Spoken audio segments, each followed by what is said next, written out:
Qatar 25 million dollar की support करने जा रहा है जनाब पाकिस्तान की। और पाकिस्तान की ये जो अपील थी इस वक्त जिनीवा कॉन्फ्रेंस में, उसमें कतर ने ऐलान किया है कि हम 25 मिलियन डॉलर जो है वो पाकिस्तान को देंगे। और ये अपील पाकिस्तान को जो है सैलाब की वजह से जो पाकिस्तान में तबाहकारियाँ हुई थी और वहाँ की जो इकानमी पे इस वक्त मुश्किलात का शिकार है पूरा पाकिस्तान, तो उस सिलसिले में ये कतर ने ऐलान किया है। तो चलते हैं नेक्स्ट न्यूज़ की तरफ। अहमद बिन अब्दुल्ला अल जमाल जो कतर के कस्टम्स के हेड हैं जनाब, उन्होंने एक प्रोग्राम का इनेकाद किया कतर कस्टम्स के जो हेड ऑफिस था उसमें। और मुख्तलिफ जगहों से उनके अपने जो वर्कर्स थे वहाँ पे ऑफिसर वगैरह वो आए हुए थे और उनको कंग्रेचुलेशन किया। और उसके साथ उन्होंने एक प्रोग्राम का इनेकाद किया जिसमें उन्होंने यहाँ के लोगों का भी शुक्रिया अदा किया और कतर कस्टम्स का भी शुक्रिया अदा किया। जैसे उन्होंने वर्ल्ड कप से पहले और वर्ल्ड कप में क्योंकि बहुत ज़्यादा रश थी कतर में, चाहे वो सलवा बॉर्डर हो या फिर हमद इंटरनेशनल एयरपोर्ट हो या फिर कतर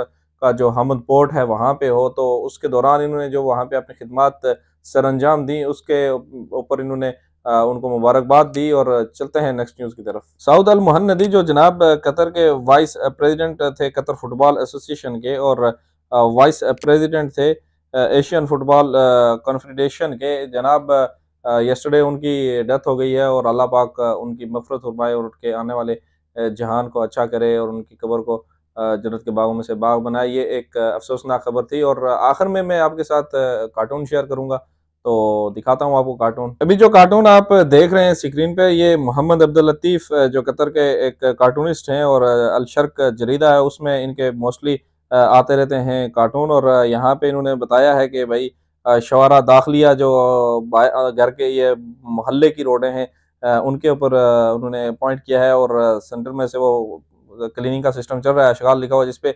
और शाहराह खारजिया यानी कि बाहर जो खारजी सड़कें हैं, जो बड़ी मेन सड़कें हैं, उनकी सफाई बिल्कुल साफ़ है। और जो अंदरूनी जो मोहल्लों की सड़कें हैं वो ख़राब हैं। ये एक उन्होंने फ़नी सा एक कार्टून बनाया हुआ था। और इसके बाद जो नेक्स्ट कार्टून है वो देखें आप। और इसके बारे में मैं आपको बताता चलूँ, ये मेरे साथ भी हुआ है, ये हकीकत पे मबनी है। और मैं गया हुआ था जनाब, सैटरडे को मैं गया था, लास्ट सैटरडे को मार्केट में गया था सब्जी मंडी में। तो ये जो फगा एक अरबिक डिश है, इसको ये एक जैसे सीजनल होती है, ये डेजर्ट वगैरह में से इसको निकाल के ले आते हैं। तो उसकी लिखा हुआ है कि सार अल्फगा एक गोल्डन बॉक्स में पैक किया हुआ है और उसको इसकी कीमत पे तनकीद की गई है कि ये बहुत महंगा है। और मैं भी गया हुआ था, मैंने भी वहाँ पे खरीदने के जब उसका इरादा किया तो छोटा सा एक बॉक्स, और बेचने वाले ने उसकी कीमत लगाई थी 1700 रियाल। और मैंने उसको मसलामा करके तो मैं चला आया था। और ये एक अरब की एक सीजनल डिश है मखसूस किस्म की, जिसको अरब इंजॉय करते हैं। और ये अभी इसका सीजन शुरू हुआ है इसलिए इसकी प्राइस बहुत ऊपर तक जा रही है। और जल्द इंशाल्लाह ये नीचे आएगी। और जब ये 25-30 रियाल का होगा तो उस वक्त भी आपको मैं बताऊंगा, उस वक्त का कार्टून भी इंशाल्लाह ये बना के लगाएंगे। और यहाँ तक थी हमारी आज की वीडियो, और मिलते हैं बहुत जल्द दूसरी वीडियो में। चैनल को अगर आपने सब्सक्राइब नहीं किया तो सब्सक्राइब करें और अपने दोस्तों के साथ भी शेयर करें। अल्लाह हाफिज़ और खुदा पामान।